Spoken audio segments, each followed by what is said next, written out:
Making your professional MMA debut in one of the world's biggest organizations can be nerve-wracking, and when you're a proven boxing champion with an undefeated record who's expected to find instant success, the pressure can be insurmountable.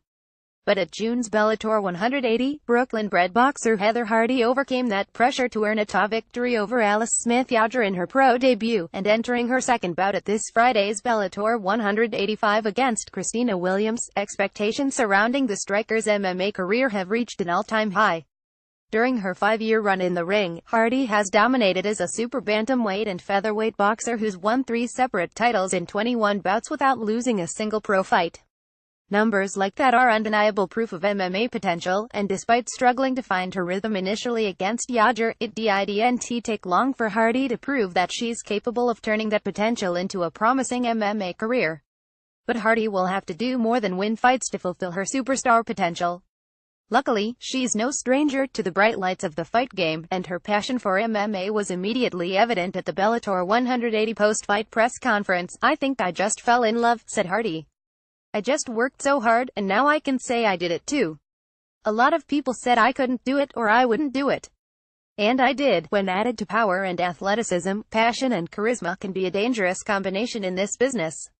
After 5 years of fighting almost exclusively in front of the nation's most unforgiving sports media in and around New York City, it should come as no surprise that Hardy can handle herself in a room full of headline-hungry MMA journalists.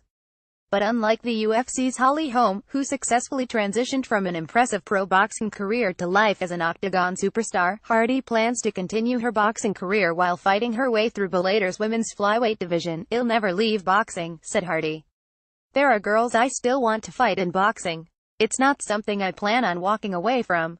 I can't wait to practice some new stuff I'm learning." Unless you consider the WWE a sport and thought of Brock Lesnar as a two-sport star during his time in the UFC, Hardy could become the first big promotion fighter to simultaneously compete in 2 professional sports. But Bellator's Bo Jackson doesn't have time on her side, and at the age of 35, Hardy will have to remain very active if she's going to capitalize on her 2-sport talent. While Bellator's women's flyweight division has a respectably sized roster thanks to the spring signings of 6 new fighters including former UFC strawweight Valerie Letourneau, it may not have the depth of talent necessary to support Hardy's on-the-job development. At this point in her career, that's not a concern, but it's in Bellator's best interest to accommodate Hardy's abilities if she progresses as quickly as some now expect.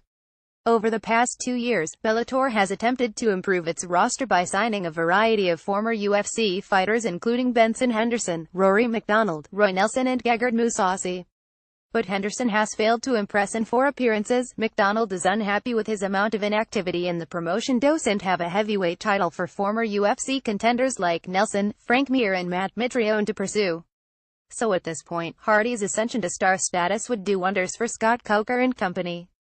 While it's probably too early to tag Hardy as the sport's top female prospect or its next big breakout star, it's hard not to place those labels upon the ring veteran if you saw her first MMA fight and tuned into her first post-fight press conference. But for now, defeating Williams at Bellator 185 is the only obstacle in Hardy's path to stardom that matters.